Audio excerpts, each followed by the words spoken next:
The morning room of Pembroke Manor had always felt like a cage to Marin Vance, but never more so than today. She stood outside the closed doors, her hand frozen on the brass handle, listening to voices that would determine the rest of her life. "The debt is substantial," Lord Aldrich Pembroke was saying, his tone carrying that particular blend of oily charm and desperation that Marin had come to recognize over the past 2 years since he'd become her guardian. "But I believe we can reach an arrangement that satisfies both parties." "Your beliefs are of little interest to me." The second voice was unfamiliar, deep, clipped, belonging to someone who clearly had no patience for pleasantries. "You owe 40,000 sovereigns to the Ashenmore estate. Your brother borrowed against lands he did not own, using forged documents bearing the late Duke's seal. That is fraud. That is theft. The penalty for such crimes is hanging." Marin's blood ran cold. Her father. They were discussing her father's crimes. "My brother is dead," Lord Aldrich said quickly. "Surely the matter can be settled without involving the courts. I have a proposition that might interest His Grace." "Speak then, quickly. The Duke grows impatient with delays." There was a pause. Marin pressed closer to the door, her heart hammering against her ribs. "My niece," Lord Aldrich said. "Marin Vance. She is 23, educated, capable of managing a household. I understand the Duke's estate at Ashenmore has been without proper domestic oversight since his return from the Northern Campaign. I propose she serve His Grace as payment against the debt. Her service will continue until he deems the obligation fulfilled." The silence that followed was devastating. Marin's legs threatened to buckle beneath her. Her uncle was offering her as payment. Not as a wife, not even as a proper servant with wages and rights. As a possession. A thing to be used until a debt was satisfied. "The Duke does not require a housekeeper," the unfamiliar voice said flatly. "Not a housekeeper. A personal attendant. Someone to manage his domestic affairs, his correspondence, his calendar. I understand His Grace finds such tasks tedious. My niece is intelligent and discreet. She was educated at the finest ladies' academy in the capital before her family's misfortunes.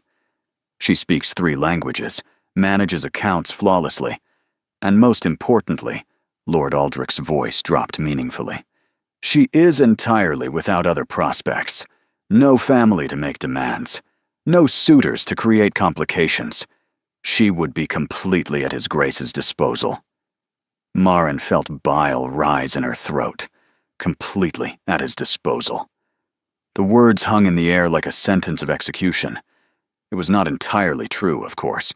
Her mother still lived, but the fever that had struck 3 years ago had left her frail and dependent, residing now with a distant cousin in the countryside who could barely afford the burden. Another mouth Marin could not feed.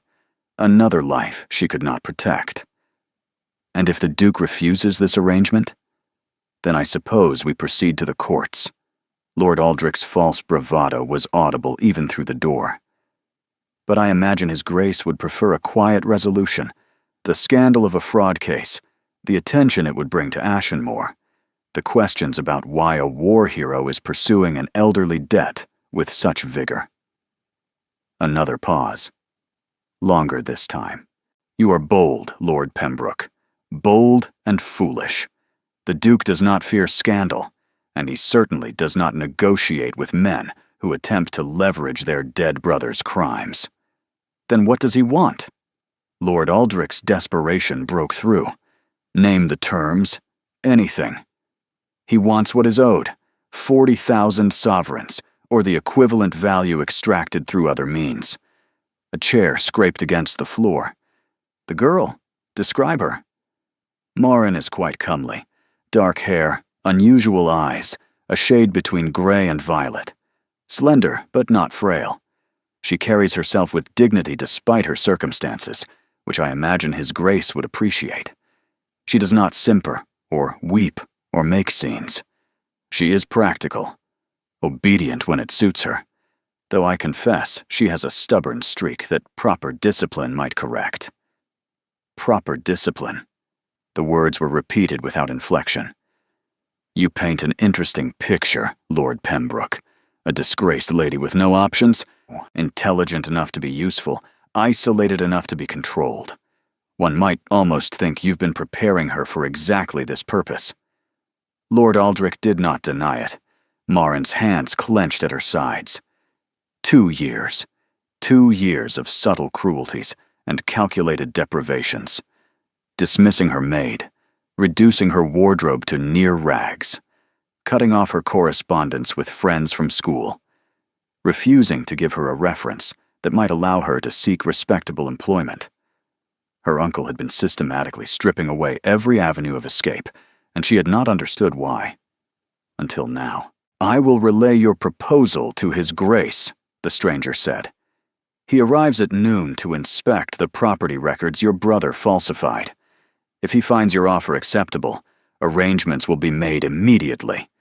If not, you will be arrested within the hour and held until trial. Immediately? Lord Aldrich sounded startled. Surely the girl will need time to pack her belongings, to prepare herself for the journey north. She will bring nothing that connects her to this house. His Grace is thorough about severing ties. If she serves Ashenmore, she belongs to Ashenmore. Clean. Complete. No divided loyalties. Footsteps approached the door. Marin stumbled backward, nearly tripping over the hall carpet. She managed to compose herself just as the door swung open, revealing a tall man in the dark military uniform of the Northern Legion.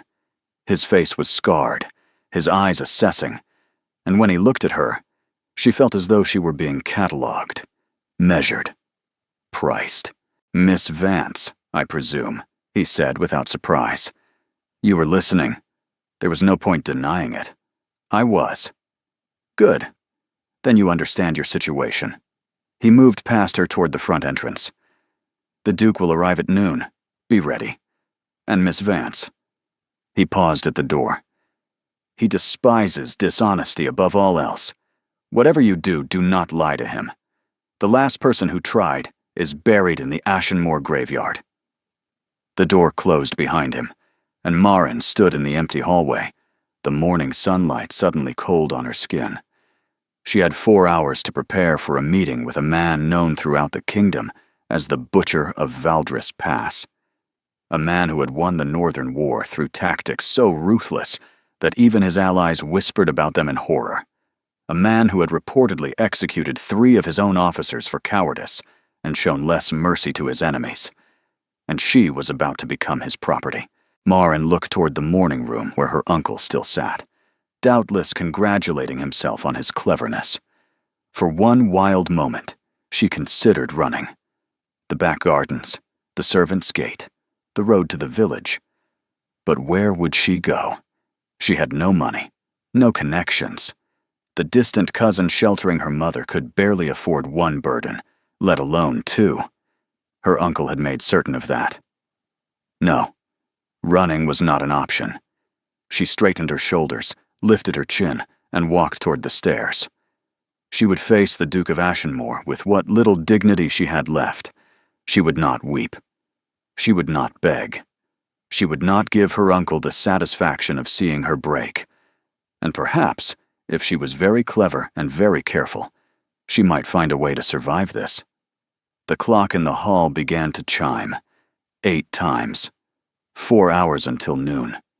4 hours until her life ended, or perhaps began again in a form she could not yet imagine.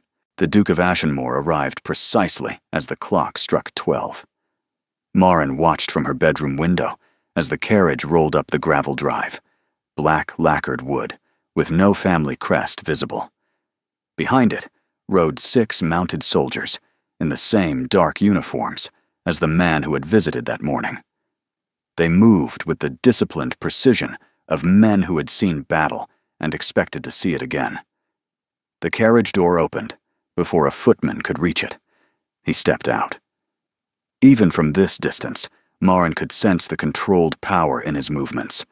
Tall, broad-shouldered, dressed in austere black that made no concession to current fashion. His dark hair was cropped short in the military style, and when he turned to survey the house, she caught a glimpse of his profile. Strong jaw, straight nose, a face that might have been carved from granite. Then he looked up, directly at her window, as though he had known exactly where she would be standing. Their eyes met. Marin felt something cold slide down her spine. Not fear, exactly. Something older, more primal. The instinct of prey recognizing a predator. She forced herself not to step back from the glass, not to flinch, not to look away. After a long moment, the Duke turned and strode toward the front entrance. His men followed. Marin released a breath she had not realized she was holding. 20 minutes later, a maid appeared at her door, looking terrified. "Miss Vance, you're wanted in the study, immediately!" The study was Lord Aldrich's domain, a room filled with her late father's books that her uncle had never bothered to read. When Marin entered, she found 3 men waiting. Her uncle, visibly perspiring despite the cool morning. The scarred officer from earlier, standing at attention by the window. And seated in her father's chair, behind her father's desk, the Duke of Ashenmore. He was even more imposing up close. His eyes were a strange shade of amber, almost gold in the light streaming through the windows. A thin scar bisected his left eyebrow and disappeared into his hairline. His hands, resting on the desk before him, bore the calluses of a man who had wielded weapons, not merely owned them. "Miss Vance?" His voice was deeper than she had expected, with a roughness that suggested shouted commands over battlefield chaos. "Approach." She walked forward until she stood before the desk, acutely aware that she was being examined like livestock at market. "Your uncle has explained the terms." It was not a question. "I overheard them this morning, Your Grace." A flicker of interest crossed those amber eyes. "Captain Garrick mentioned you were eavesdropping. A habit of yours?" "A necessity, Your Grace. My uncle rarely tells me anything directly. If I wish to know what plans are being made for my life, I must discover them myself." Lord Aldrich made a strangled sound of protest. "Marin, mind your tongue. You're speaking to a duke." "I'm aware of whom I'm addressing, Uncle." She kept her gaze fixed on the Duke. "I assumed His Grace would prefer honesty to simpering. I was told he despises liars." The corner of the Duke's mouth twitched. Not quite a smile, but near enough. "Captain Garrick has been sharing my preferences, I see." He leaned back in the chair, studying her with unsettling intensity. "Tell me, Miss Vance, do you understand what you're being offered?" "I'm not being offered anything, Your Grace. I'm being sold to settle my father's debts. The distinction matters." Lord Aldrich went pale. "Your Grace, I apologize for my niece. She has always been headstrong. A firm hand will soon correct her." "Be silent, Pembroke.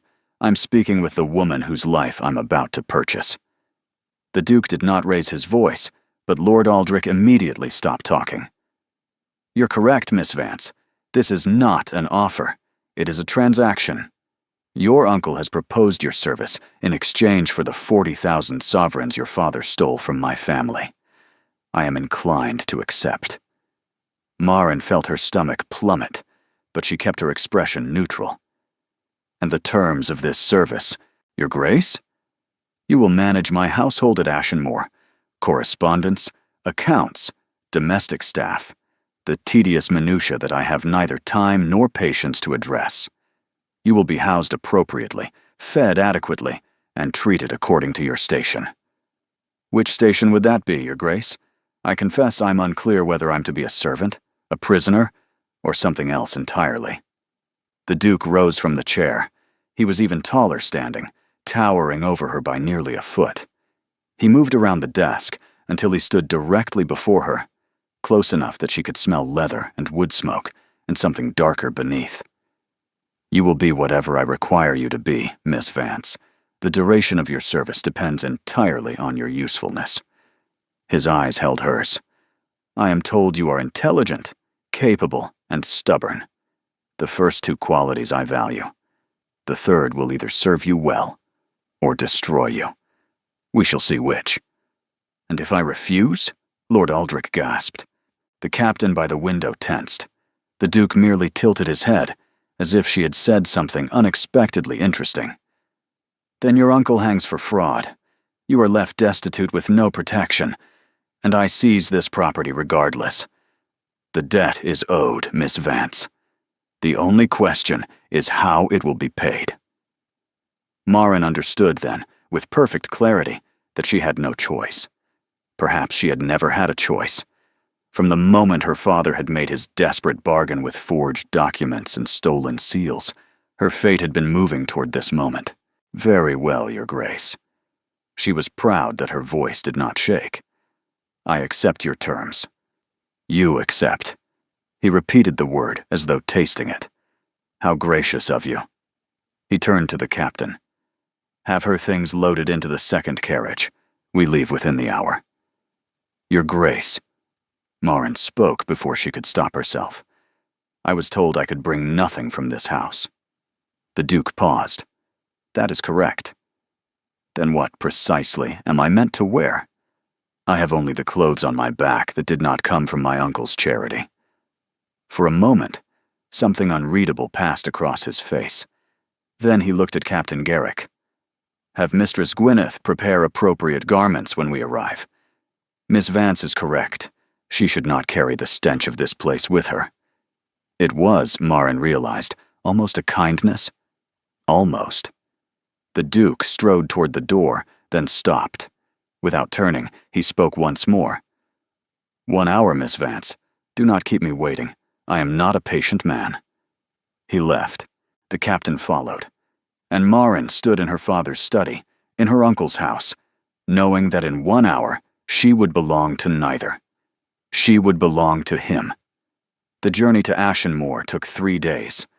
Marin traveled in the second carriage, alone except for the occasional presence of Captain Garrick, who checked on her at intervals with professional detachment.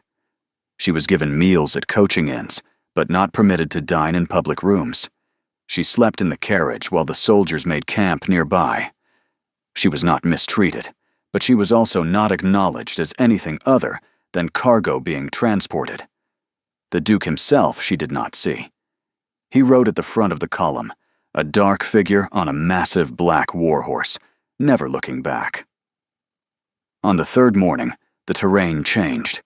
The rolling farmland of the south gave way to stark moorland, all heather and granite, and skies that threatened rain without delivering it. The wind carried a bitter edge, even in late summer, and the few villages they passed grew smaller and more isolated. Ashenmoor, Captain Garrick said, appearing at the carriage window. We arrive within the hour. Marin looked out at the bleak landscape. Does the sun ever shine here? Occasionally. The Duke prefers it this way. Fewer visitors. She could believe that. Ashenmoor itself emerged from the mist, like something from a fever dream. The estate was massive, a sprawling fortress of gray stone that seemed to have grown organically from the surrounding rock. Towers jutted at irregular angles, some clearly ancient, others added over centuries of expansion. Ivy crawled up the eastern walls, and ravens circled the highest parapets, their cries echoing across the empty moor. It was beautiful in a savage, uncompromising way. It was also utterly terrifying.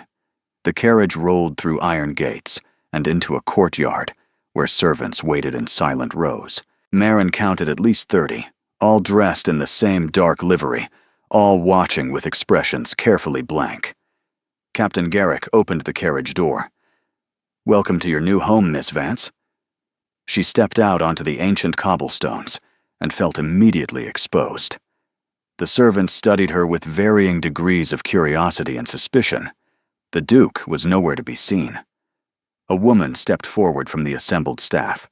She was perhaps 50, iron-haired and steel-spined, with the bearing of someone who had commanded armies of housemaids for decades.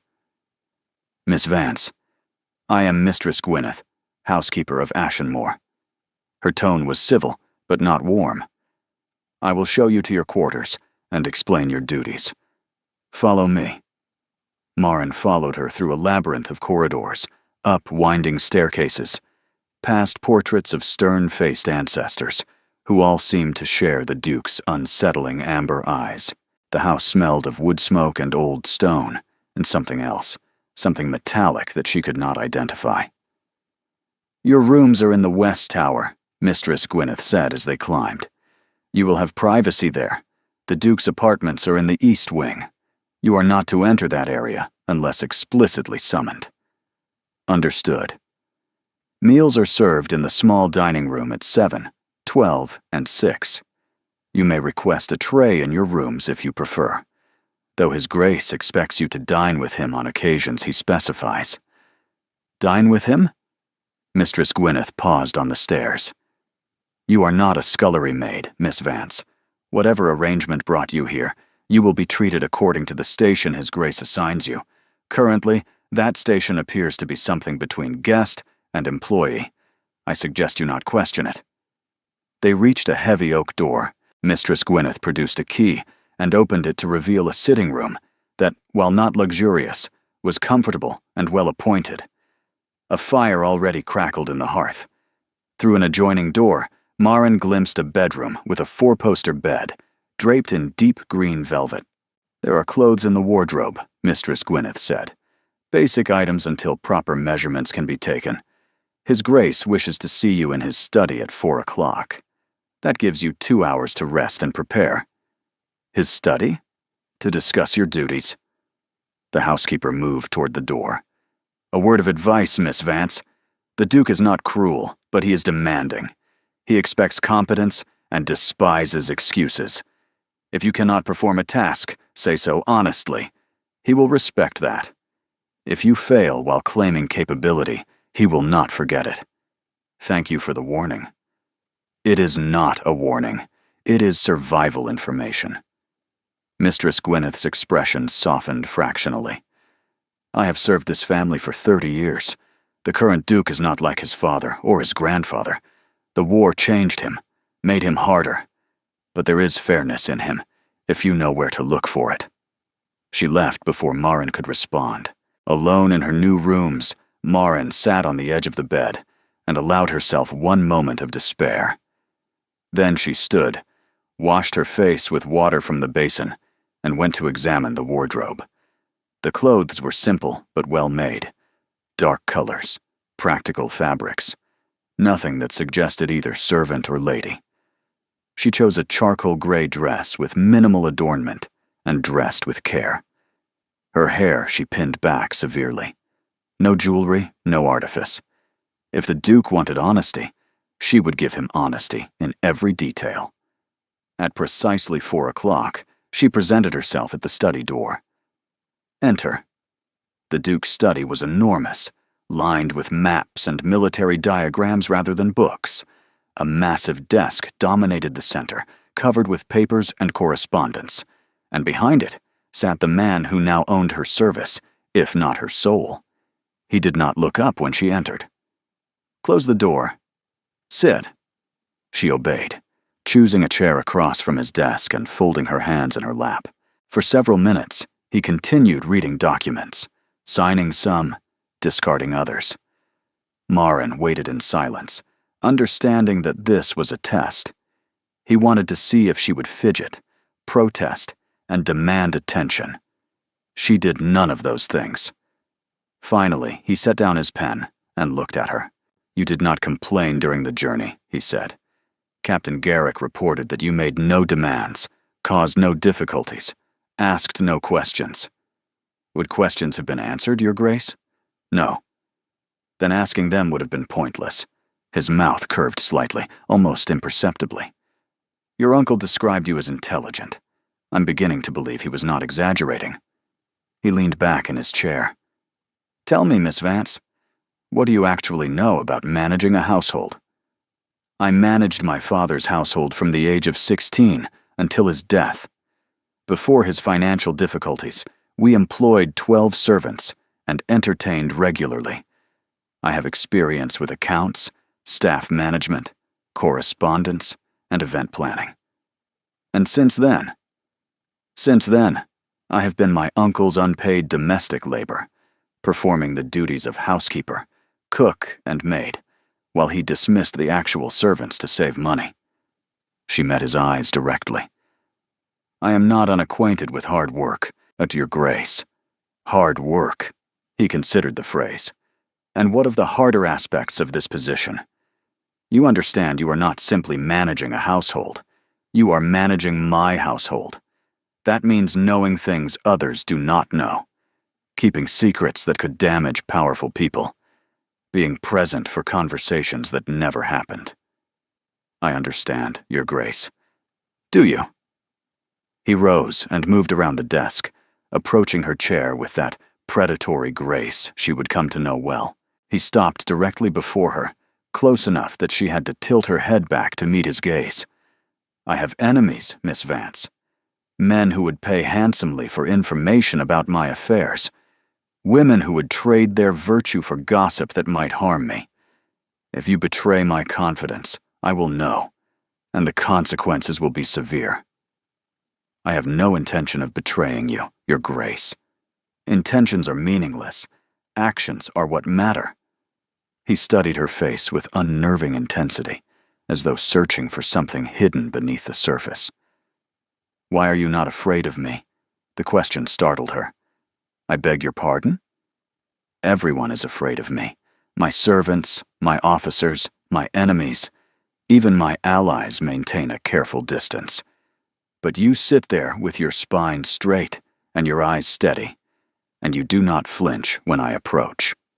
He leaned closer. Why? Marin considered the question seriously. Perhaps because I have already lost everything, Your Grace. My family, my home, my freedom. Fear is a luxury for those who still have something to protect. I have only myself, and I learned long ago that I can survive more than I ever imagined. Something stirred in those wolf-colored eyes. Something that might have been recognition, or respect, or something else entirely that she could not name. We shall see, Miss Vance. He straightened, stepping back. Your duties begin tomorrow. Mistress Gwyneth will provide you with the household accounts. I expect a full assessment of inefficiencies within the week.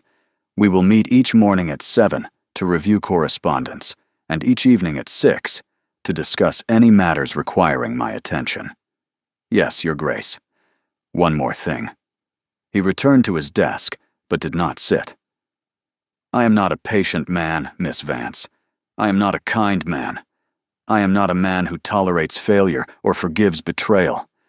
But I am fair. Serve me well, and you will be treated accordingly. Serve me poorly, and you will discover why they call me the Butcher of Valdris Pass. He sat and returned his attention to his papers. Marin rose, understanding she was dismissed. She walked to the door with measured steps, refusing to hurry despite every instinct screaming at her to flee. Miss Vance, she paused with her hand on the door handle.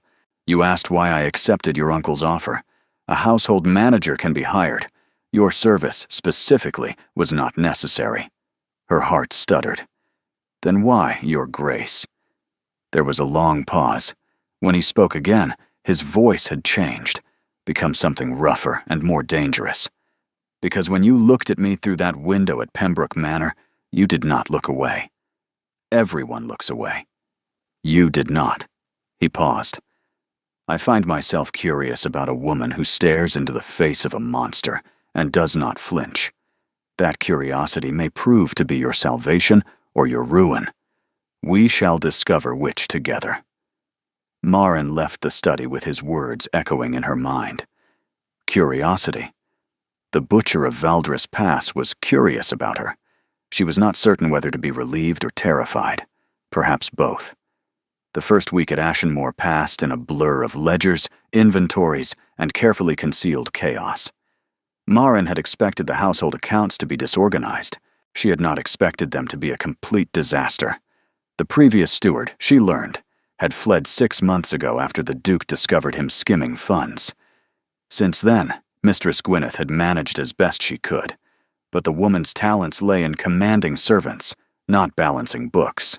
"These figures cannot possibly be correct," Marin said on her third morning, spreading papers across the small desk in her sitting room. "According to this ledger, Ashenmore has been purchasing enough candles to illuminate the entire northern kingdom." Mistress Gwyneth peered over her shoulder. "The chandler in Thornwick has been our supplier for decades, and has been overcharging you for at least 3 years, based on these invoices." Marin circled a column of numbers. "Either he believes the Duke too distracted to notice, or someone in this household has been taking a percentage." The housekeeper's expression hardened. "You're suggesting theft?" "I'm suggesting investigation. The Duke asked for inefficiencies. This qualifies." By the end of the week, Marin had identified 4 separate instances of supplier fraud, and 2 servants who had been quietly selling kitchen stores out the back entrance. She compiled her findings into a detailed report and presented it at her evening meeting with the Duke, fully expecting him to be furious. Instead, he read the document in silence, his expression unreadable. "You found all this in 7 days," he said finally. It was not a question. "The records were poorly maintained, Your Grace. The discrepancies were not difficult to spot once I organized the accounts properly. The previous steward was here for 3 years. He found nothing." "The previous steward was likely receiving a portion of the profits, Your Grace. His sudden departure suggests he realized the arrangement would not survive scrutiny." The Duke set down the report. For a long moment, he simply looked at her, those amber eyes weighing and measuring in that way she was beginning to recognize. "You have recommendations?" "Dismiss the 2 servants involved in the kitchen theft, terminate the arrangement with the chandler, and find an honest supplier. And," she hesitated, "hire an assistant for Mistress Gwyneth. The woman is competent, but she cannot manage both household operations and financial oversight. It is too much for one person. An assistant would require additional expense. An assistant would prevent future losses that far exceed the cost of wages, Your Grace." A ghost of amusement crossed his features, transforming his harsh face into something almost human. "Implement your recommendations, Miss Vance. You have my authority to make whatever changes you deem necessary." She stared at him. "Your Grace?" "You heard me." He returned his attention to other papers. "I did not bring you here to question your every decision. You have demonstrated competence. Use it." It was, Marin realized, an extraordinary degree of trust for a man who had made clear he trusted no one. She was not certain how to feel about it. "Thank you, Your Grace." "Do not thank me. Deliver results." But his tone had lost some of its customary coldness.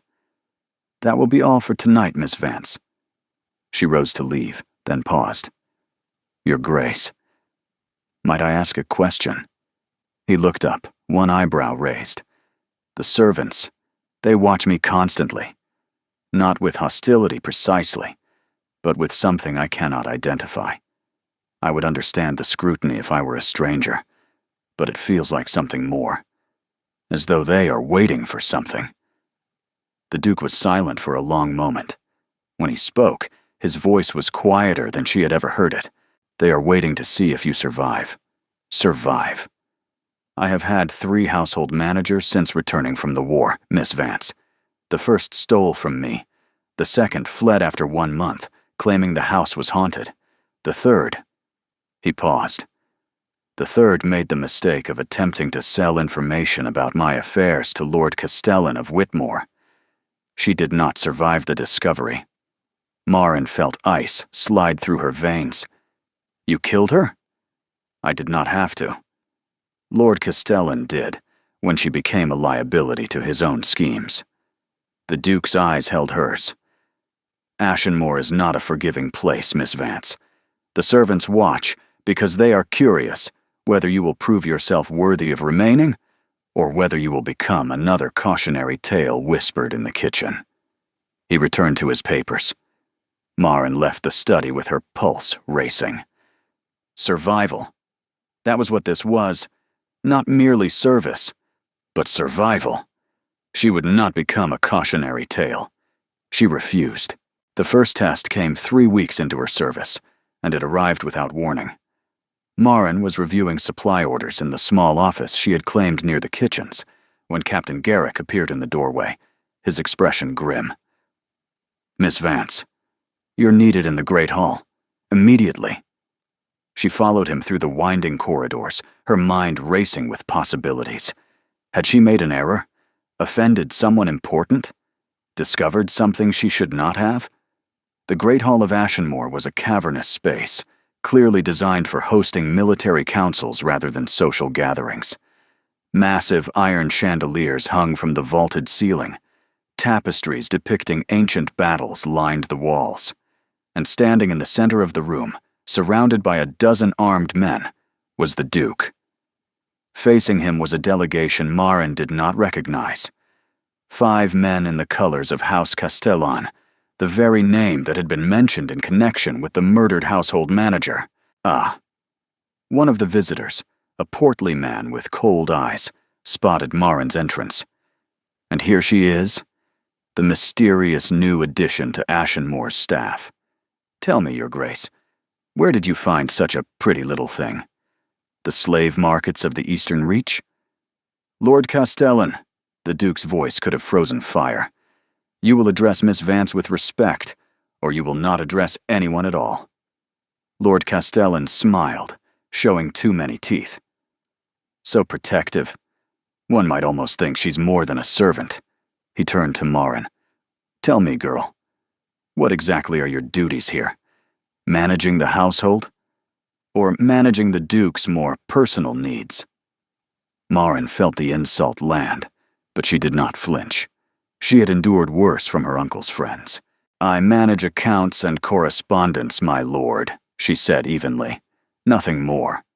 "How disappointing. Though I suppose the butcher of Valdris Pass has little need for soft comforts." Castellan turned back to the Duke. "Now, about the matter we came to discuss. The northern trade route. My consortium requires access through Ashenmore lands. We're prepared to pay handsomely for the privilege. And I have already refused, 3 times. Perhaps the 4th time will prove more persuasive." Castellan gestured, and 2 of his men stepped forward carrying a heavy chest. They opened it to reveal gold coins, hundreds of them, gleaming in the torchlight.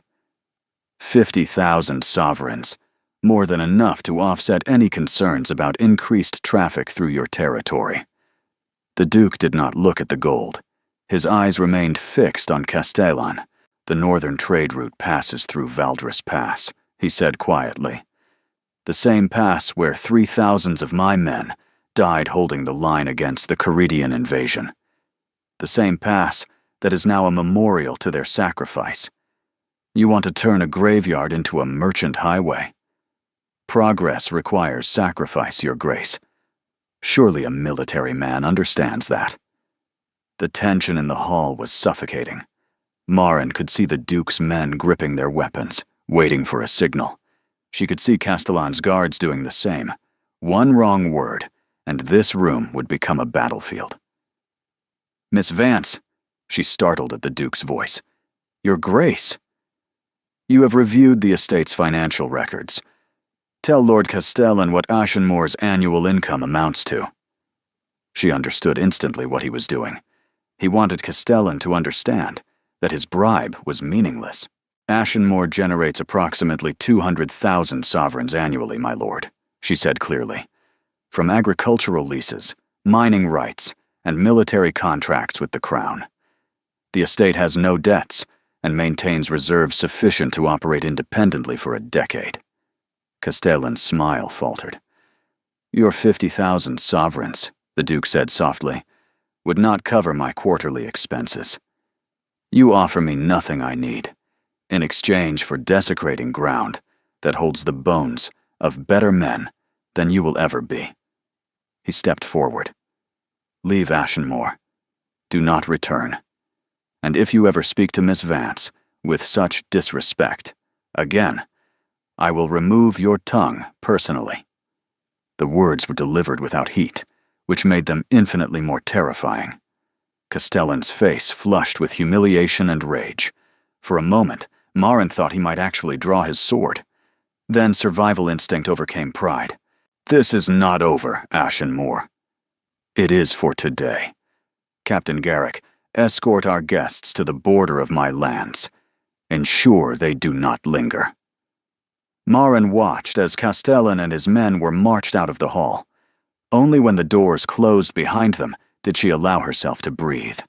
The Duke turned to her. You did well. I merely stated facts, Your Grace. You stated them without hesitation, under pressure, in front of an enemy who was attempting to humiliate you. That is not merely stating facts. That is tactical competence. He moved closer. Castellan will remember you now. He will consider you an asset worth targeting. You understand what that means? It means I have made an enemy. It means you have made my enemy your enemy. His golden eyes held hers. That makes you my responsibility, Miss Vance. As long as you serve Ashenmoor, no harm will come to you. I give you my word. It was the first time he had offered her anything resembling protection, the first time he had acknowledged that she was more than a ledger entry, more than a debt being paid. Thank you, Your Grace. He nodded once, then turned away. We dine together tonight. I find I wish to discuss something with you. It was not a request. Marin spent the remainder of the afternoon wondering what, exactly, the Duke of Ashenmoor wished to discuss, and why the prospect filled her with more anticipation than fear. Dinner that night was served in the Duke's private dining room, a smaller space than the Great Hall, but no less imposing. Heavy oak furniture, ancient weapons mounted on the walls, and candles that cast dancing shadows across surfaces that had witnessed centuries of meals, treaties, and conspiracies. Marin had dressed carefully, choosing the deep burgundy gown that Mistress Gwyneth had provided, the nicest item in her limited wardrobe. She told herself it was merely appropriate for a formal dinner. It had nothing to do with wanting to look well for him. The Duke was already seated when she arrived, and he rose as she entered, an unexpected courtesy that sent warmth flooding through her chest. Miss Vance, please, sit. They ate in relative silence at first, working through courses of roasted pheasant and winter vegetables, while the fire crackled in the hearth. Marin found herself stealing glances at him across the table, noting the way the candlelight played across his scarred features, softening them somehow. You handled yourself admirably today, he said finally, setting down his wineglass. Castellan is a dangerous man. He does not forgive slights, and he never forgets useful information. You said I had become a target. You have, which is why I need to ask you something, and I need you to answer honestly. Marin set down her own glass. Of course, Your Grace. Do you wish to leave? The question stunned her. I beg your pardon? Ashenmoor, this arrangement. He gestured vaguely. I brought you here to pay a debt your father incurred. You had no choice in the matter. But I have watched you these past weeks, and I find that I am uncomfortable with the circumstances of your arrival. Uncomfortable? You are not a servant, Miss Vance. Not truly. You manage my household with more competence than anyone who has held the position before you. You speak to me without fear, which is either remarkable courage or remarkable foolishness. You have made yourself valuable. He paused. I do not wish to keep someone valuable against their will. Marin stared at him. Are you offering to release me from my obligation? I am offering you a choice. If you wish to leave, I will provide you with funds sufficient to establish yourself independently. A modest home somewhere, an income that will keep you comfortable. Your father's debt will be considered settled. You would owe me nothing. And if I choose to stay? Something shifted in his expression, something heated and hungry that made her breath catch. If you stay, it will be because you choose to stay, not because you are compelled, not because you have no other options, because you wish to be here. He leaned forward. I find that I want that, Miss Vance. I want you to choose this. Choose Ashenmore. Choose to remain. His voice had dropped, become rougher, and Maren suddenly understood what she was hearing beneath the words. He was not simply offering her freedom. He was asking her to stay. Your Grace. She hesitated, uncertain how to navigate this dangerous territory. I am not certain what you are truly asking me. Neither am I. He rose from his chair and moved around the table until he stood beside her. I told you that first day that I was curious about you. A woman who does not flinch. A woman who stares into the face of a monster without looking away. He reached down and tilted her chin up, forcing her to meet his eyes. That curiosity has grown into something else. Something I do not entirely understand. His touch sent fire racing through her veins. She should pull away. She should maintain the proper distance between servant and master, between a disgraced lady and a duke. She did not move. I am not afraid of you, she said quietly. No, you are not. His thumb traced along her jawline, a feather-light touch that made her shiver. Why not? Everyone is afraid of me. Even the men who served beside me in battle maintain a careful distance. But you, perhaps because I see something in you that others do not. And what is that? A man who protects a graveyard because he remembers the names of every soldier buried there. A man who threatens violence against those who insult a servant, but offers that same servant freedom when he realizes she is uncomfortable. A man who asks rather than commands, when asking is harder. His hand stilled against her face. You see too much, Miss Vance. Maren, she heard herself say. If I am to choose whether to stay, you should at least call me by my name. Something flared in those amber eyes. Maren. Her name in his voice was a revelation. Low and rough and intimate in a way that made her pulse race. Your Grace. Kyle. He said it like a confession. If you are to be Maren, then I am Kyle. At least here, when we are alone. Kyle. The name suited him better than any title could. Strong and stark and uncompromising. Kyle, she repeated softly. He drew in a sharp breath. Then, with visible effort, he released her and stepped back. You do not need to decide tonight. Take time. Consider your options. His voice had regained some of its usual control, but she could see the effort it cost him. I will not ask again. Whatever you choose, I will accept. He walked to the door. Kyle. He paused, his back to her. I do not need time. She rose from her chair. I choose to stay. He turned slowly. You're certain? I have been certain since you threatened to remove Lord Castellan's tongue for insulting me. She smiled, surprising herself with the expression. A woman notices when a man defends her honor. It makes an impression. He stared at her for a long moment. Then, unexpectedly, he laughed. A real laugh, full and warm, and nothing like the cold man who had collected her from her uncle's house 3 weeks ago. You are going to be the death of me, Maren Vance. Or your salvation, your grace. We shall discover which together. She had thrown his own words back at him, and from the look in his eyes, he recognized them. Together then, he said quietly. He left her standing in the candlelit dining room with her heart pounding and her thoughts in chaos. She had chosen to stay. She had chosen him. And somewhere in the last 3 weeks, she had begun to fall in love with a man the world called the Butcher of Valdres Pass. The question now was whether he was falling too, or whether she was walking into a trap from which there would be no escape. The weeks that followed Maren's decision to stay at Ashenmore brought changes she had not anticipated. Kyle began materializing at unexpected moments.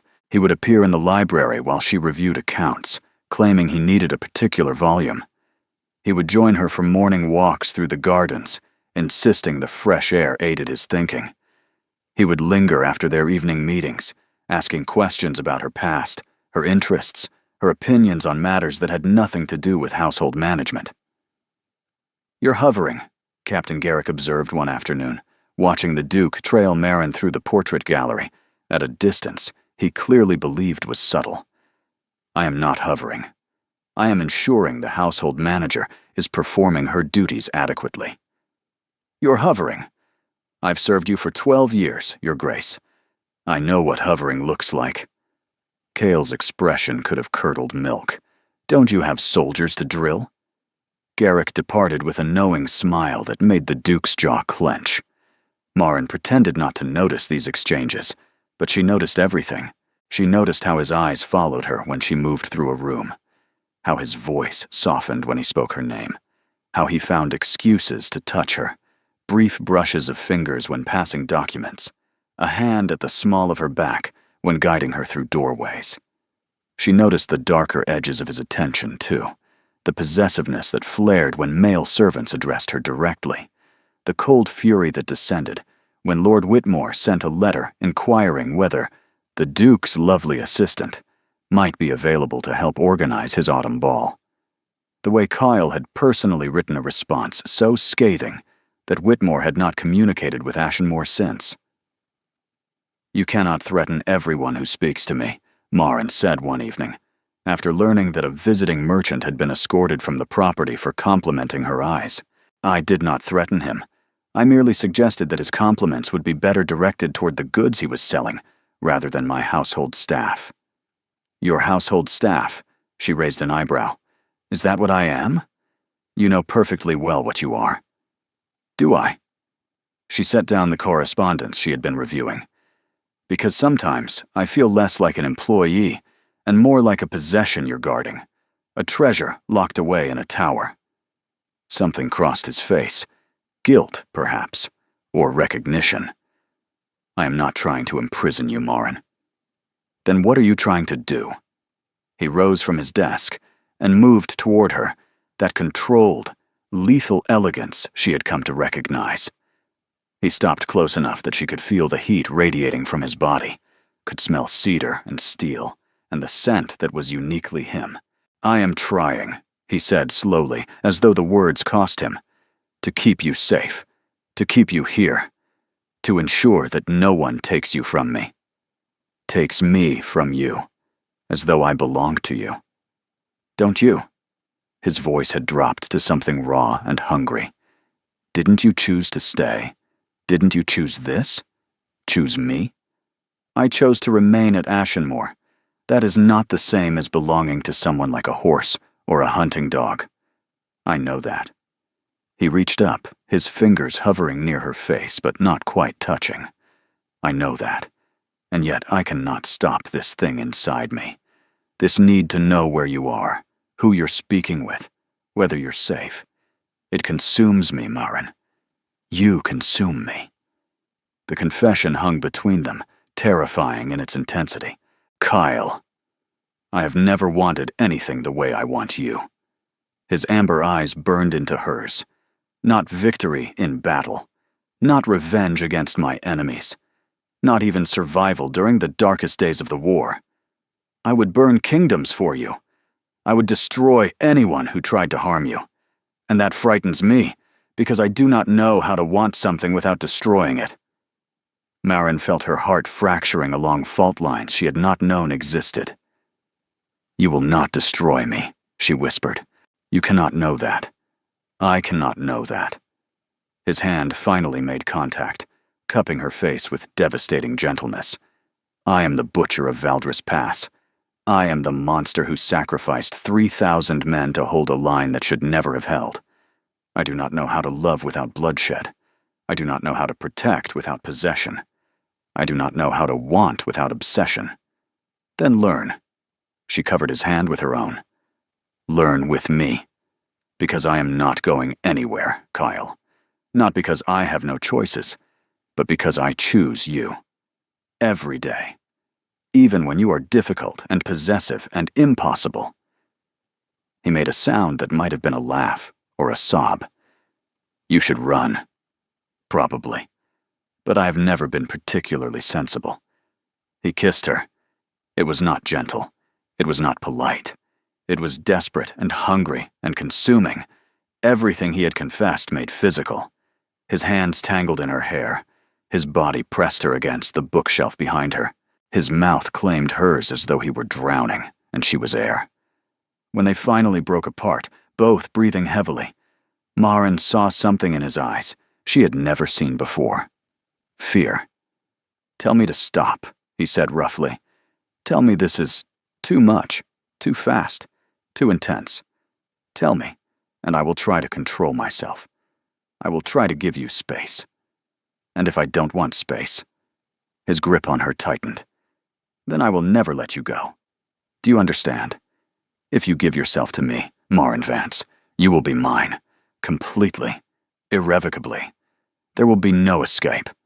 It should have terrified her. Instead, it felt like coming home. "Then I am yours," she said simply. "Completely, irrevocably, and you are mine." The sound he made was pure possession. The kiss that followed promised everything and demanded more. And Maren surrendered to the man the world called a monster, knowing that somewhere in the darkness of his obsession, she had found the light of genuine love. The dawn brought clarity she had not expected. Maren woke in her own bed, alone, the memory of Kyle's kisses burning on her lips. He had stopped before things went too far, pulling away with obvious reluctance and escorting her to her rooms with a formality that contradicted everything that had just happened between them. "We will do this properly," he had said, his voice still rough. "I will not have you as a mere conquest. When I take you to my bed, it will be as my wife." Wife. The word echoed through her thoughts as she dressed and prepared for the day. Wife of the Duke of Ashenmore. Duchess. A title she had never imagined. A future she had never dared to want. But in the light of morning, doubts crept in like shadows. She found Kyle in his study, reviewing military dispatches. He looked up when she entered, and the naked hope in his expression made her heart ache. "We need to talk," she said. His expression shuddered immediately. Those words rarely precede anything pleasant. They precede honesty, which you claim to value above all else. She sat across from him, folding her hands to hide their trembling. "Last night, what you said, what we—" "I meant every word. I know you did. That's what concerns me." He set down his papers with careful control. "Explain. You spoke of obsession, of not knowing how to want without destroying, of possession and burning kingdoms, and never letting me go." She met his eyes directly. "Kyle, those are not the words of a man offering partnership. Those are the words of a man claiming ownership. There is a difference, a significant one." She leaned forward. "I will not be a possession. I will not be locked in a tower while you rage at anyone who dares look at me. I will not spend my life as an object of your obsession, however passionate that obsession might be. You think that is what I'm offering? I think you don't know the difference. I think you have spent so long as the butcher of Valdris Pass, commanding men and destroying enemies, that you have forgotten how to relate to people who are not soldiers or threats. And you believe you cannot teach me? I believe that is not my responsibility." The words hurt to say, but they needed to be said. "I am not here to fix you, Kyle. I am not a healer for whatever wounds the war left on your soul. If we are to be together, it must be as equals. Partners. Not a monster and his tamer." He was silent for a long moment. When he spoke, his voice was stripped of all its usual authority. "You are right." She had not expected agreement. "I am? I've been treating you as something to be acquired and protected, rather than someone to be cherished and respected." He rose and moved to the window, his back to her. "The war took something from me, Maren. Some part of myself that knew how to be gentle, how to trust, how to love without strategy. I thought those parts were gone forever. And then you arrived, and I felt them stirring, and I did not know what to do with them. So I defaulted to what I know. Command, control, possession. That is not love. No, it is not." He turned to face her. But I want to learn, if you will teach me. If you will be patient with a man who has forgotten more about war than he ever knew about tenderness. And if you cannot change, if the obsession overwhelms the love, then you tell me, honestly, directly, as you have done today. And I will hear you, even when it hurts, even when I want nothing more than to sweep you into my arms and ignore every objection. His expression softened. You are not a possession, Marin. You are a miracle, and I would rather lose you to honesty than keep you through control. She felt tears prick her eyes. That is the first thing you've said that sounds like a man I could actually marry. Then teach me to say more such things. He crossed to her, kneeling before her chair, so their eyes were level. I am asking, not commanding. Will you give me the chance to become the man you deserve? I don't know if I can, because you don't trust me or because you don't trust yourself. The question cut to the heart of her fear. Both, she admitted. I have been powerless for so long. First under my father's failing fortunes, then under my uncle's cruelty. I swore I would never again be at someone's mercy.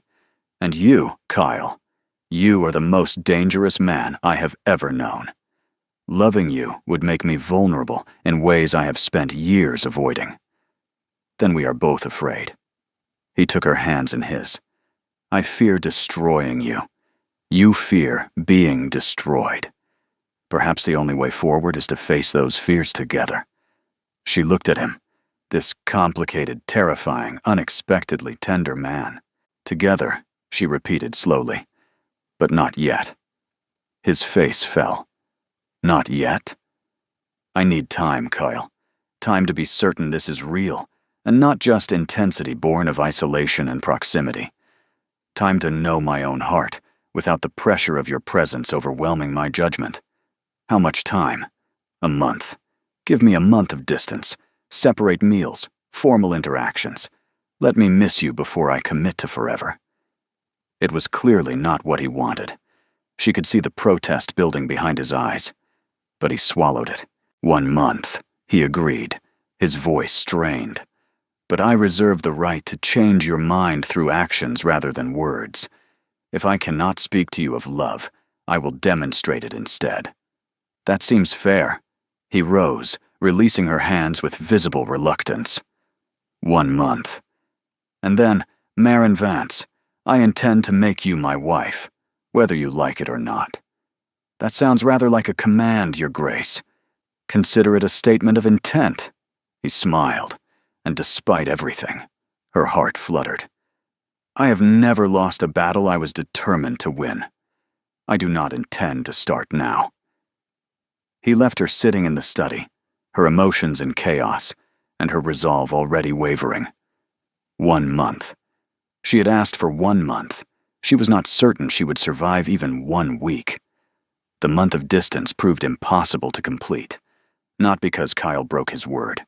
True to his promise, he kept their interactions formal and limited. Meals were taken separately. Meetings focused strictly on household matters. He did not touch her, did not use her given name, and did not look at her with that burning intensity that made her forget every sensible objection. But his actions spoke louder than any words could have. Fresh flowers appeared in her rooms every morning, different varieties each day, arranged with obvious care. Books she had mentioned wanting to read materialized on her desk without explanation. When she developed a slight cold, a physician was summoned from the capital before she had even finished her first sneeze. When she mentioned missing her mother's recipe for honey cakes, the kitchen produced a perfect recreation 2 days later. The recipe traced through 5 counties to a distant cousin of her family's former cook. He was courting her, quietly, relentlessly, through every small kindness he could devise. And Marin found her resistance crumbling like sand. You're weakening, Mistress Gwyneth observed one afternoon, watching Marin smile at yet another unexpected gift. This time, a shawl woven in the exact shade of violet that matched her eyes. I am doing nothing of the sort. You've worn that shawl every day for a week. You spent an hour yesterday pressing the flowers he sent into a journal. and you watch the door of every room you enter, as though hoping he'll walk through it. Maren felt her cheeks flush. That is not. It is, and there's no shame in it. The housekeeper's expression softened. He's a good man, Miss Vance. Difficult and demanding, and occasionally terrifying, but good underneath it all. The war took much from him, but his core remained sound. How can you be certain? Because I've seen the way he looks at you when you're not watching. Gwyneth smiled. That is not the look of a man who wishes to possess. That is the look of a man who has found something precious and fears losing it. There is a difference. Before Maren could respond, Captain Garrick burst through the door. Miss Vance, you need to come immediately. His face was pale, his usual composure shattered. Maren's chest tightened with every step as they rushed through the corridors toward the Great Hall. What's happened? Lord Castellan, he's returned, with 50 men. Garrick grabbed her arm. And he's demanding you be turned over to him. Turned over? On what grounds?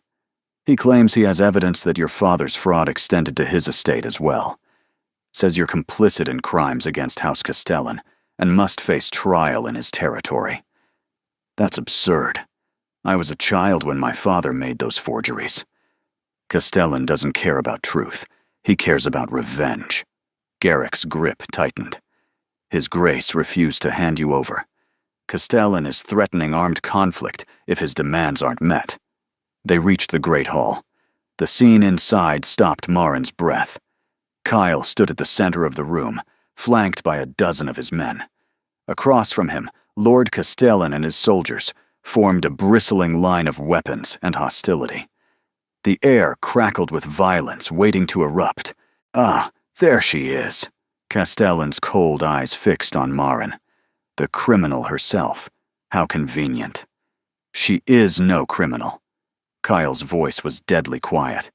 And she will not be leaving Ashenmoor. Then you are harboring a fugitive. The Crown takes a dim view of such actions, even from war heroes. The Crown will take a dimmer view of a lord attempting to seize a woman from her protector through fabricated charges and armed intimidation. Protector? Castellan laughed. Is that what you call it? The gossip says something rather different. They say the butcher of Valdris Pass has found himself a bed warmer and wrapped it in pretty language about household management. Kale moved so fast, Maren barely saw it. One moment he stood at the center of the hall. The next, his sword was at Castellan's throat, drawing a thin line of blood. Say that again, Kyle whispered. Please, give me a reason. Castellan's men surged forward, but Kyle's soldiers blocked them, weapons drawn, ready for the bloodbath that seemed inevitable. Kyle. Maren's voice cut through the tension. Don't. His eyes flicked to her, wild with protective fury. He insulted you. And if you kill him for it, you become the villain everyone already believes you to be. His death will not protect me. It will only give his allies justification to come after both of us. She could see the battle raging inside him, the monster wanting blood, the man wanting to prove he could be better. Listen to your woman, Ashenmoor, Castellan sneered, though his voice trembled slightly. She's cleverer than you deserve. She is. Kyle held the sword steady for one more heartbeat. Then, forcing himself to move, he stepped back. Leave. Now. Before I change my mind. This isn't over. No. But it will be. Kale's expression promised violence that made Castellan pale. I will take this matter to the Crown myself. Your fabricated charges, your armed intimidation, your attempt to seize a woman under my protection. By the time I'm finished, you will be the one facing trial. Castellan's composure finally cracked. You wouldn't dare. I am the butcher of Valdris Pass. I won 300 battles through audacity and brutality. There is nothing I would not dare when protecting what is mine. The word hung in the air. Mine. And this time, when Kyle said it, Maren did not hear possession. She heard love. Castellan left. his threats trailing behind him like smoke. When the hall finally emptied of enemies, Kale turned to Marin. His hands were shaking. "Are you injured?" "No. But you." "Marin." He crossed to her in 3 strides and pulled her into his arms. "God, Marin. When Garrick told me what Castellan wanted, I thought, I know." She held him just as tightly. "I know. I almost killed him. I wanted to kill him. Every instinct I have demanded blood. But you didn't, because you asked me not to." He pulled back to look at her. "Is that what you needed to see? Proof that I can control myself when it matters?" She touched his face, feeling the tension in his jaw. "I needed to see that you could choose me over your own rage, that my voice could reach you even when the monster was screaming for violence. Your voice is the only thing that reaches me anymore." He closed his eyes. "The month isn't over." "No, it isn't. But I cannot wait any longer, Marin. I cannot pretend that I am not desperately, completely in love with you. I cannot maintain distance when every moment apart feels like dying by inches. She should insist on finishing the month. She should maintain her resolve. But watching him choose restraint over vengeance, watching him listen to her voice through the red haze of protective fury, something had shifted inside her. "Then don't wait," she whispered. His eyes flew open. "What?" "Don't wait. Don't pretend. Don't maintain distance." She smiled through sudden tears. "Ask me again, Kyle. Ask me to marry you. And this time, I'll say yes." For a moment, Kyle did not move. He stared at her, as though she had spoken in a language he did not understand, as though her words were too extraordinary to process. "You're serious." "I have never been more serious about anything in my life. But the month, your conditions, your need for certainty. I have certainty." She took his face in her hands, forcing him to meet her eyes. "I watched you choose restraint over revenge. I watched you listen when every instinct demanded blood. I watched the man emerge from the monster, and I realized that I have been waiting for proof. That doesn't exist." "Proof? That doesn't exist?" "Proof that you will never frighten me. Proof that your intensity will never overwhelm me. Proof that loving you will be safe." She shook her head. "But love is not safe, Kale. It never has been. It is a leap into darkness, hoping that someone will catch you. And when I looked at you today, sword at your enemy's throat, fury in your eyes, I was not afraid. What were you? Proud." The word surprised her even as she said it. "I was proud that you fought for me. Proud that you controlled yourself when I asked. Proud that my voice mattered more than your rage. And I realized that I have been running from something I should be running toward." He made a sound, low and broken, and pulled her against him. "Say it again," he demanded against her hair. "Say you'll marry me. I'll marry you. Say you love me." "I love you, Kyle Ashenmore. I love your intensity, and your darkness, and your broken, beautiful soul. I love that you would burn kingdoms for me, and that you chose not to because I asked. I love the monster, and the man, and everything in between." He kissed her then, fierce and desperate, and Marin felt every barrier she had erected crumble to dust. When they finally parted, both flushed and unsteady, Kyle rested his forehead against hers. "I have something for you. Now? Now."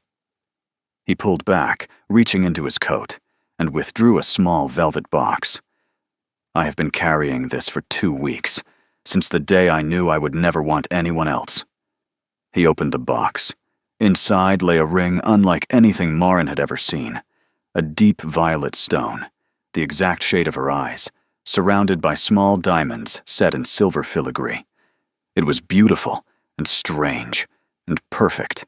"This belonged to my grandmother," Kale said quietly. "She was not a duchess by birth.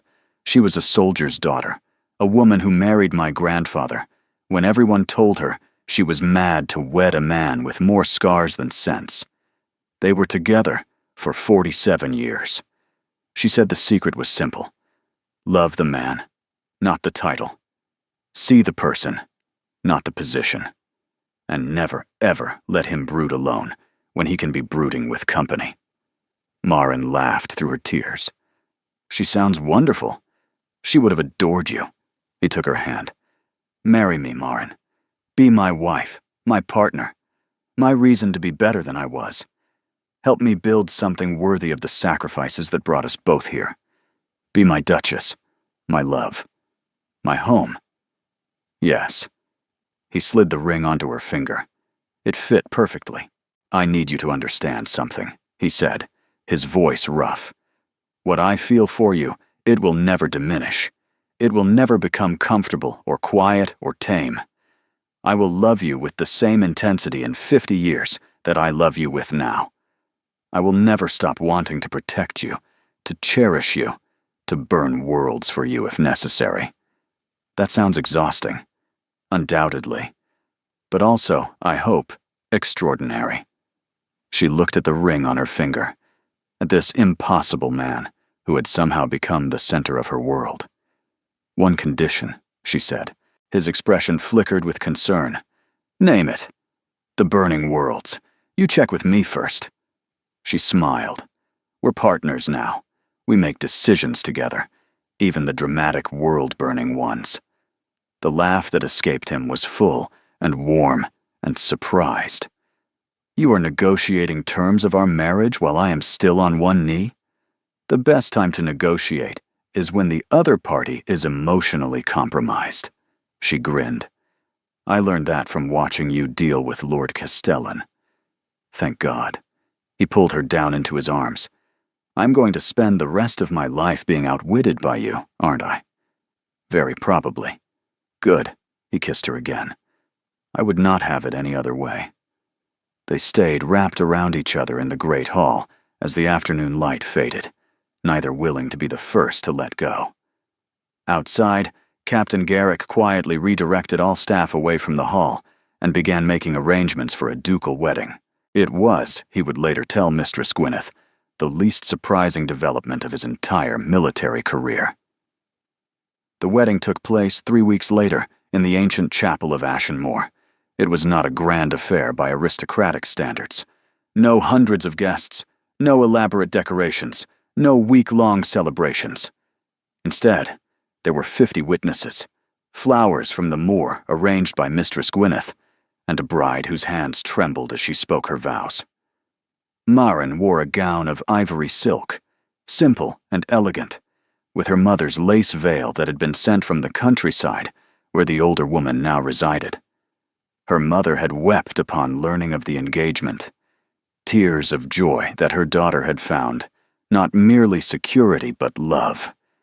She was too frail to make the journey north, but her blessing had arrived in a letter Maren carried close to her heart. She walked down the aisle alone, belonging to no one but herself.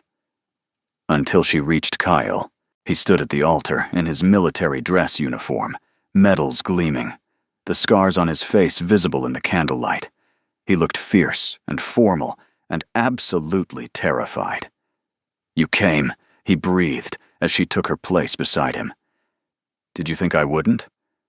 I've been standing here for an hour, convinced you would come to your senses and flee. And miss the chance to become a duchess? Never. The laugh that escaped him drew scandalized looks from the elderly vicar. They spoke their vows with steady voices, though Maren saw the way Kyle's hand shook when he placed the ring on her finger, the way his eyes glistened when she promised to love him until death parted them. I now pronounce you husband and wife, the vicar intoned. You may kiss your bride. Kyle kissed her with reverent gentleness, as though she were something precious and fragile, and Maren kissed him back with all the passion she had been holding in reserve. The chapel erupted in applause. That evening, after the modest feast had ended and the guests had departed, Kale led Maren to the ducal chambers. You're nervous, she observed, as he closed the door behind them. Terrified, he admitted. I have commanded armies, stormed fortifications, survived battles that should have killed me. But this, you. I'm just a woman, Kyle. You are not just anything. He crossed to her, cradling her face in his hands. You are the most important person in my world, and I am terrified of disappointing you. Then don't. She smiled up at him. Love me. That's all I want. Love me, and let me love you back. He made a sound, low and reverent, and kissed her. What followed was everything she had hoped for, tender and passionate, clumsy and perfect. He touched her like she was sacred. She touched him like he was finally hers. And when they lay tangled together afterward, hearts still racing, Kyle spoke into the darkness. I have one more thing to give you. More? I already have a ring, a title, and a husband who is frankly exhausting. He laughed softly. This is different. He reached to the bedside table and produced a folded document. Read it. She sat up, wrapping the sheet around herself, and moved closer to the candle. It was a legal declaration. She read it twice before the meaning sank in. This says my father's debt is forgiven. It does. But that debt is why I'm here. Why I came to Ashenmore in the first place. Precisely. He sat up beside her. I do not want you to ever wonder, Maren. Not for a single moment. Not for the rest of our lives together. You are not here because of a debt. You are here because I love you and you love me. The debt is irrelevant. It has been since the moment you chose to stay. She stared at the document, at the official seals and signatures that erased the obligation that had brought her to this place. You're freeing me. I am ensuring you are already free. He took her hand. You could walk away tomorrow. The debt would remain forgiven. Your family would retain every benefit they've received. You would owe me nothing. But I would stay. Yes, his smile was soft. Because you want to. Because you choose to. Because you love me. Not because of contracts or obligations or desperate circumstances. Just love. She set down the document and kissed him with everything she had. I choose you, she whispered against his lips. Today, tomorrow, forever. I choose you. 5 years later, the nursery at Ashenmore was the warmest room in the entire fortress. Maren stood in the doorway, watching her husband attempt to read a bedtime story to their twin sons, while their daughter, barely 2 years old, sat on his lap, pulling at his hair. And then the brave knight, Cale continued gamely, despite having lost his place 3 times, defeated the dragon and rode home to his, Rowena darling, that's attached to my head. Want hair, Rowena declared, yanking harder. Yes, I understand that. The knight rode home to his, Edmund. Stop hitting your brother. He looked at me. That's not a crime. The knight rode home to his castle, where the beautiful princess was waiting. Was she as beautiful as Mama? Callum, the elder twin by 4 minutes, asked. Cale looked up and caught Maren's eye across the room. No one is as beautiful as your mother. Maren felt the familiar warmth bloom in her chest. 5 years, and he still looked at her like she was a miracle. All right, my loves. She crossed to the enormous bed, where all 4 of them had somehow piled together. Time to sleep. Papa has early meetings tomorrow. About the bad lord? Edmund asked with childish eagerness. Among other things. Lord Castellan's trial had concluded 2 months ago. The evidence Kyle had assembled, combined with testimony from a dozen other families Castellan had attempted to extort, had resulted in a conviction so thorough that even Castellan's allies had abandoned him. He had been stripped of his lands, his title, and his freedom. He would spend the rest of his life in a prison cell, contemplating the consequences of threatening a woman the Duke of Ashenmore loved. Justice, Maren had decided, was extraordinarily satisfying. She helped Kyle extract himself from the tangle of children and kissed each small forehead before they dimmed the candles and retreated to the corridor. You're thinking about something, Kyle observed as they walked toward their own chambers. I'm thinking about how different my life is from anything I imagined. Better or worse? Infinitely better. She took his hand. When I came here, I expected to survive. I expected to endure until my obligation was complete, and then disappear into obscurity. I never expected any of this. Any of what? She stopped walking and turned to face him. Love, family, purpose, joy. She touched his face. You. He caught her hand and pressed a kiss to her palm. If you had told me 5 years ago that I would be married to a woman who terrifies me, happily reading bedtime stories to 3 demanding children, I would have had you committed. I terrify you. Constantly. In the best possible way. He pulled her closer. You make me want to be better. You see the man beneath the monster and refuse to let the monster win. You gave me a family when I had resigned myself to dying alone. You terrify me, Maren Ashenmore, and I would not have it any other way. She smiled up at him, this complicated, intense, unexpectedly tender man who had somehow become everything. I love you. I love you more.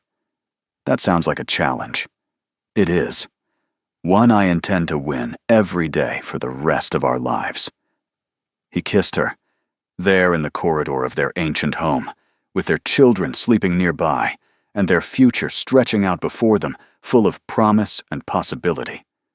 Maren Vance had arrived at Ashenmore as a possession to be claimed. She had become a duchess, a wife, a mother, a partner. But most importantly, she had become herself, fully and completely. Loved for exactly who she was, by a man who had learned that obsession could become devotion, that possession could become partnership, that monsters could become men when the right woman taught them how. The butcher of Valdris Pass had finally found peace, and Maren had finally found home. Thank you for staying with us through this tale of darkness and redemption, of obsession transformed into love.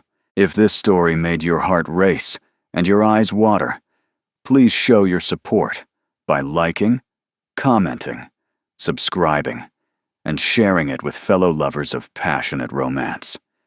Your support keeps our storytelling alive. Stay tuned. Another emotional journey awaits you at the end of this video. Click, listen, and let your heart be swept away once more. Thank you for being here.